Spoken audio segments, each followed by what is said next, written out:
Malachi Amalek. Parashat Balak. Parashat Balak, c'est une paracha importante, elle est curieuse. Pourquoi? Parce que tout à coup, au lieu d'être dans le Machéné Israël avec le peuple juif, on se retrouve du côté des Goïms. C'est vrai que quand on vient étudier le Chumash, la Torah, on n'a pas tellement envie de se retrouver avec les Goïms. Qu'est-ce qu'on a fait? On ne comprend pas, on a manqué quelque chose, c'est pas le bon livre, qu'est-ce qui se passe? Et on voit qu'effectivement, Dieu nous donne aussi de voir les choses de l'autre côté. Pourquoi? Un enseignement chassidique qui est assez simple à comprendre, c'est que si on est trop fixé sur la vision que l'on a de nous-mêmes, on n'est plus objectif. Alors quelquefois, il faut voir. Dans une maison, il faut voir aussi comment on nous verrait si on serait les voisins. Alors, quand on fait du bruit et que les voisins entendent le bruit, et si on est le voisin, on considère les choses différemment. Mais après, on peut dire plus que ça. Quand je suis religieux, comment on voit l'autre qui n'est pas religieux? Évidemment, ça ne doit pas m'empêcher de rapprocher du judaïsme, mais je dois avoir une ouverture d'esprit suffisante pour que je puisse lui parler son langage également. Considérer l'autre par sa manière de voir. Et là, la Torah, elle ne s'arrête pas là, elle nous dit, mais ça ne suffit pas. Alors quoi? Comment nous voit les goïms? En quoi c'est important?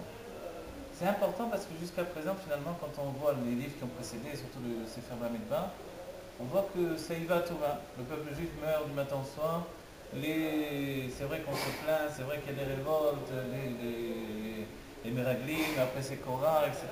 Mais on tombe comme des mouches, des milliers tombent sans arrêt. Des magéphores, des épidémies, le feu de Dieu qui prend, la terre qui s'ouvre. Sans arrêt, ça ne s'arrête pas. Les serpents qui nous mordent. Alors qu'est-ce qui se passe? Finalement, on dit, mais on est quoi? On est que des Réchaïm. Et c'est là où Dieu nous dit, écoutez les enfants. Je sais que quand on voit les choses de l'intérieur, c'est très dur, mais je vais vous montrer comment on les voit de l'extérieur. Et là, tout à coup, hop, sans prévenir, on se retrouve dans le camp des goïms. Et tout à coup, on découvre comment les goïms nous voient. Et là, on voit que les goïms, c'est vrai qu'ils ont peur de nous. Ils ont peur du mérite que l'on a par rapport à Dieu. Alors on dit, alors on a un mérite par rapport à Dieu. Ensuite, les goïms savent que la force du juif, elle est dans la bouche. Et là, on comprend que notre force, elle vient de la Torah. Ici, la colle, elle est la colle de Yaakov, alors Yadav, Yadé, Esav. Et en fait, notre force à nous, c'est que la voix du juif qui étudie la Torah, c'est la force de Dieu. Si ce peuple juif, sa force est dans la bouche, alors, qu'est-ce qui se passe? Les goïms, ils ne savent plus comment faire, ils commencent à trembler. Tous les peuples tombent devant les juifs. Pourquoi? Parce que Dieu marche avec eux.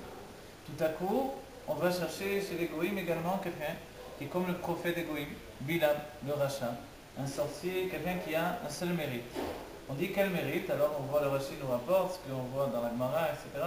Le mérite de Bilam, c'est qu'il sait maudire au moment où Dieu se met en colère. Il y a en effet un moment particulier dans la journée où Dieu se met en colère, et Bilam, lui, il maudit juste au moment où Dieu se met en colère. De là, on se dit, mais alors, qu'est-ce qui se passe? Il y a un problème. Quel est notre problème? Comment ça se fait? Moshe ne connaissait pas ce moment-là? On dit que c'est même la force qu'il avait en plus Bilam par rapport à Moshe, c'est qu'il connaissait le moment où Dieu se mettait en colère, et il maudissait à ce moment-là, et évidemment la malédiction est portée. On dit, mais alors, Moshe ne connaissait pas ça? C'est possible? Moshe connaît toute la Torah qui vient du monde du Tohu, qui est une âme tellement supérieure à Tohu. Est-ce que Moshe ne connaissait pas ce moment-là? En fait, l'explication chassidique simple, c'est que Moshe, non seulement il ne connaissait pas, mais il ne voulait pas le connaître. Parce que le travail de Moshe, ça n'a jamais été chercher le moment où Dieu se met en colère pour maudire, mais au contraire, le moment où Dieu est suffisamment bien pour pouvoir pardonner les fautes. C'est ça ce que Moshe cherchait. Donc l'idée de rechercher le moment de la colère de Dieu, ça il peut avoir qu'un goy avec un esprit tordu qui va le chercher. Et ça, c'est sûr que Moshe, ça ne lui vient même pas à l'aider. Et on verra la manière dont je parle là, il ne faut pas oublier le pirouge du Or Chaim qui dit comment ça se fait que Dieu parlait dans sa bouche. Et il dit dans la Shon, comment Dieu il parlait dans la bouche de ce qu'élève la Tamé Azé, c'est l'Or Chaim qui dit ça, de ce chien impur.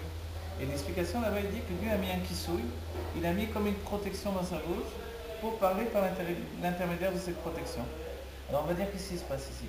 Il se passe qu'un homme qui est dans la tourma peut apercevoir Dieu, peut entendre la parole de Dieu, peut avoir un message de Dieu. Mais on va se dire, mais nous on est un peuple kadosh, on est un peuple qui recherchons la vérité, on essaie toujours d'aller vers le bien, de faire ce que Dieu nous demande. Et en retour, on n'a pas toujours des bénédictions puisque ça n'a pas arrêté de tomber chez le peuple juif. Des épidémies, etc., etc. Alors qu'est-ce qui se passe? Il se passe que Dieu, finalement, pour le peuple juif, il nous élève dans la Gdusha. Il nous demande toujours d'aller plus loin, de nous avancer, de nous avancer. C'est vrai qu'on a des moments où on est bas, des moments où c'est dur, des moments où on a faim, on demande de la viande dans le désert, des moments où finalement on a une tahava terrible, des moments où on dit la manne, j'en peux plus, prends le temps plein qui vient du ciel, alors que c'est un peu miraculeux. On est tous comme ça, on n'a pas changé, on est exactement les mêmes. Parce que ce sont nos Gilgulim, c'est nous, nous sommes les Gilgulim de ces enfants du désert. C'est pour ça, à nouveau, les problématiques dans la rentrée ici en Eretz Israël, le fait que sans arrêt on veut à nouveau donner les terres d'Israël. Pourquoi? La même problématique existe encore aujourd'hui dans nos âmes. Mais malgré tout, Dieu nous dit, vous savez les enfants, c'est vrai, ça va mal entre nous, dans la maison, etc. Mais regardez comment on vous voit de l'autre côté.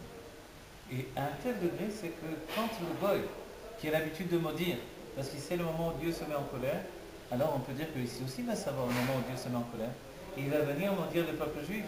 Mais voilà que ça ne marche plus. Au lieu que ça soit, comme Balak le fait remarquer, je t'ai demandé de les maudire, mais toi non seulement tu ne les maudis pas, tu les bénis, alors au moins arrête de les bénir. Et on voit que Dieu utilise celui qui donne des malédictions pour bénir. Et là, cette chose-là, c'est le fait qu'un cli, un réceptacle qui était utilisé pour quelque chose d'interdit, il peut maintenant être utilisé pour quelque chose de permis. Que ce soit dans les interdits, un juif qui va faire des choses a priori interdites d'après la Torah, vraiment des choses qui sont contre la Torah, alors ce même juif, il peut devenir maintenant un cli de bracha. On va dire, mais c'est pas comparable, pourquoi? Parce que là, c'est un goy qui est tamé, il allait même avec son ânesse, donc il était vraiment le niveau le plus bas. Il prenait sur lui l'impureté pour pouvoir avoir des guilouim, même si c'était lié à Dieu, c'était juste l'extériorité de l'extériorité de l'extériorité de la lumière divine. Et il prenait ça et l'utilisait contre les hommes. Cet homme-là, alors, on ne peut pas le comparer à un goy kadosh, puisque l'âme du juif, c'est une conscience de Dieu qui est inclue dans le juif. Cette conscience-là, il fait que le juif, lui, quoi qu'il fasse, même s'il tombe très bas, Galou les Edom, Shrina Imaem. Ils ont été exilés en Edom, la Shrina elle est avec eux. Galou les Bavel, Shrina Imaem. Edom, c'est l'endroit où il y a le sang. Le sang, c'est quoi? On sait que Edom, c'est Esav. Esav, il est lié à Edom, ça représente l'âme animale. Pourquoi l'âme animale avec le sang? L'Anmorazaken nous dit que l'âme animale elle se trouve dans le sang, dans la chaleur du sang. D'un autre côté, les Bavel, Galou les Bavel. Bavel, c'est l'endroit du Bilboul. Le Bilboul, c'est l'âme intellectuelle, c'est plus l'âme animale. L'âme intellectuelle, elle est Méboulbelet. Pourquoi? Parce qu'elle est partie prise toujours pour l'âme animale. Ce que dira le Rabbi Rayat dans un Mahamar, que l'âme intellectuelle, elle va toujours trouver des excuses au manquement à la chute de l'âme animale. C'est la psychologie freudienne, la psychologie en général, humaine, c'est-à-dire une psychologie qui va nous permettre de trouver pourquoi j'ai chuté. C'est pas pour autant que je vais me relever, on va me permettre de vivre avec ma chute, c'est tout. La Torah me confronte aux 4 éléments de ma chute. Je dois maintenant les prendre et les vitaliser, les entraîner de l'autre côté. Le feu qui me donne maintenant de m'enflammer pour les avérotes, il doit s'enflammer pour la gdoucha. Et si je ne m'enflamme pas pour la gdoucha, c'est sûr que je vais m'enflammer pour les avérotes. C'est ça malheureusement. Alors je dois m'enflammer pour la gdoucha. La pensée, qui est l'élément de l'eau, ou le plaisir que je mets dans la gdoucha, de vivre la gdoucha, s'il n'est pas utilisé, il va partir de l'autre côté, etc. Donc ma chute, elle est liée à la chute des 4 éléments de ma personne. Mais mon travail, c'est de les élever du niveau le plus bas au niveau le plus haut. Arrive Bilam dans tout ça, et il regarde le peuple juif, il cherche à le maudire de tous les endroits possibles, il ne fait que le bénir. On a des brachot incroyables, Matovo, Elohecha Yaakov, Mishkenotecha Israël. On sait que ça représente dans les mamarim du Rabbi et des Rébim, ça représente les 2 niveaux de Israël et Yaakov. Yaakov, c'est le juif qui est dans l'exil. Et cette situation de l'exil, alors on peut penser que c'est une situation où il n'y a pas d'élévation. Le Rabbi nous dit oui, l'exil, c'est vrai qu'a priori, ce n'est pas une situation normale pour le juif. Donc c'est qu'une maison intermédiaire. C'est pour ça c'est juste le Well.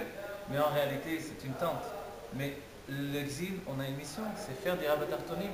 Et ce n'est pas une mission qui est fortuite, qui est juste intermédiaire. Non, elle existe de par elle-même. Aujourd'hui, le Rabbi a dit Nigmar Avodat Abirurim. C'est terminé la Avodat Abirurim. On a remonté toutes les étincelles. A priori, on a fait l'essentiel de Dirabatartonim. Alors, il nous reste sans doute Avodat Anisionam Bepratout, c'est-à-dire chacun nos propres épreuves personnelles dans notre vie personnelle. Mais la généralité de remonter toutes les étincelles, ça a été fait. Donc, qu'est-ce qui reste à faire? Le Rabbi nous dit accueillir les Mashiach Tzidkenu. Et pour ce faire, il faut également prendre en compte les goïms, à savoir qu'on a une mitzvah qui essaie de donner aux goïms également, mais c'est le mitzvah de Bnei Noach. Et cette mitzvah, c'est de donner aux goïms maintenant, regardez, le peuple juif, d'une nouvelle mabat, d'une nouvelle vision des choses. Comment on va le voir, ce peuple juif? C'est plus un peuple qui a peur de vous, c'est un peuple qui vient vers vous, qui vous dit, voilà, il y a des commandements que Dieu a donnés à l'humanité entière pour une meilleure humanité. Et pourquoi ne ne pas les mettre en route, les mettre en compte et les prendre en compte et puis vivre mieux, que ce soit pour les non-juifs autant que pour les juifs. Et le rabbi dit, c'est vrai qu'on lui a opposé le fait que d'abord occupons-nous des juifs, d'abord mettons les tefilines, etc. Le rabbi dit, depuis quand on compte dans les mitzvot? C'est une mitzvah d'aller voir le goy, de lui proposer de faire les 7 mitzvot de Nénoa. Comme j'ai la mitzvah de mettre les tefilines, il n'y a pas de différence. C'est vrai qu'on n'a pas autant l'habitude, ça c'est certain, d'aller le voir le goy. Alors on n'a pas toujours envie d'avoir affaire à lui quand c'est un arabe, etc. Mais quoi qu'il en soit, s'il en a une occasion, il faut la saisir pour transmettre ces enseignements afin que le monde devienne un monde meilleur. C'est notre mission à nous. Maintenant, c'est par cette paracha que tout va basculer. La paracha, elle va s'enchaîner avec Pinchas, et la paracha, alors, elle confronte finalement la vision du juif de l'intérieur avec la vision du juif de l'extérieur. C'est-à-dire comment les goïms voient le juif, c'est important pour nous aussi de le savoir. Et c'est pour ça que finalement, la paracha s'appelle du nom d'un goy, et qu'on n'a pas de problème. On ne parle pas maintenant d'un guerre comme Yitro, qui lui est venu dans la Gdusha. Non, bien goy qui va rester dans la Torah, qui va même essayer de faire au maximum tomber le peuple juif. Alors pourquoi on a pris son nom? Pourquoi on a donné son nom à une paracha? C'est fou quand même. On n'a pas appelé une paracha Paro. Alors ici on a appelé une paracha Balak. Parce que l'essentiel c'est dans notre paracha de voir l'autre côté des choses. Saisir qu'on doit être suffisamment objectif pour ne pas rester enfermé dans un système. Dans notre génération, avec les Dvar Malchut, on le comprend totalement. Le rabbi nous parle du monde, il nous parle des hommes politiques, il nous explique comment le monde est prêt, comment le dirigeant du monde, alors il s'occupe également d'un droit du monde perdu et que quelquefois ils n'ont pas un avantage à s'occuper de ça. Donc on penserait même que le monde a basculé dans un niveau de Klipat Noga, il est plus simplement les charges Klipot Atmeot, les 3 mesures d'impureté, mais il est maintenant rentré dans un système où il y a aussi du bien qui peut être a priori sans intérêt, comme ça nous dit le rabbi. Donc le monde est prêt pour la Géoula. Et cette vision que le monde est prêt pour la Géoula, notre paracha nous le dit, voilà. Qui donne les Névuot, qui parle de Géoula, du Mashiach, dans le Chumash, à Yaakov Avinu, voilà, on a Bilam. Bilam, Aracha, il va parler du Mashiach qui va venir. Il va parler de ce Mashiach qu'on attend tellement, que tout le peuple juif attend. Et il va nous donner des paroles que l'on va utiliser tous les jours. Matoro, Elecha, Yaakov, on se lève le matin avec ces paroles-là. On va à la Beth Knesset avec ces paroles-là. Qu'est-ce qui se passe? Pourquoi ça vient de Bilam? Pour me montrer que, quoi que tu fasses, n'oublie jamais que tu es juif et un juif, voilà ce que c'est aux yeux des nations. Et si, dans sa manière, dans sa vision, on va dire, consciente, alors il ne saisit pas vraiment la chose, dans sa manière inconsciente, il peut saisir la chose. C'est-à-dire, on expliquera, on dira Mazalé Chazé. Si lui ne comprend pas de manière consciente, ce qu'est un juif, inconsciemment, il saisit quelque chose. Son mazal, les yeux de son inconscient voient le juif tel qu'il est. Et cette force-là qu'il y a dans le goy de voir le juif tel qu'il est, c'est une force qui le fait avancer vers la Géoula, malgré lui. C'est une force motrice qui vient de Dieu qui a créé le monde, le corps à poil banifal. C'est une force qui agit dans tout ce qui est vivant et qui le mène vers la Géoula. Et là, on a vu dans cette paracha que déjà il y a un mécanisme qui se met en place qui nous mène vers la Géoula. Déjà du temps de Balak. Et c'est pour ça qu'on le garde ce nom. Balak ben Sipor, on dit c'est quoi son père s'appelait Sipor, c'est un oiseau. Alors, on sait que le Mashiach, lui, il est dans les Chalken Sipor. Alors, qu'est-ce qu'il y a? C'est l'endroit, le nid de l'oiseau.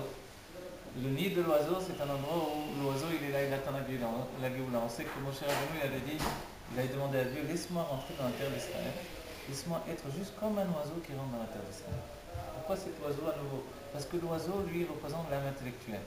Le rabbi le rapportera dans un mahamar sur justement les niveaux de l'âme animale et l'âme divine et l'âme intellectuelle. Et l'âme intellectuelle, elle n'est pas comme l'âme animale où il suffit de mettre une barrière autour.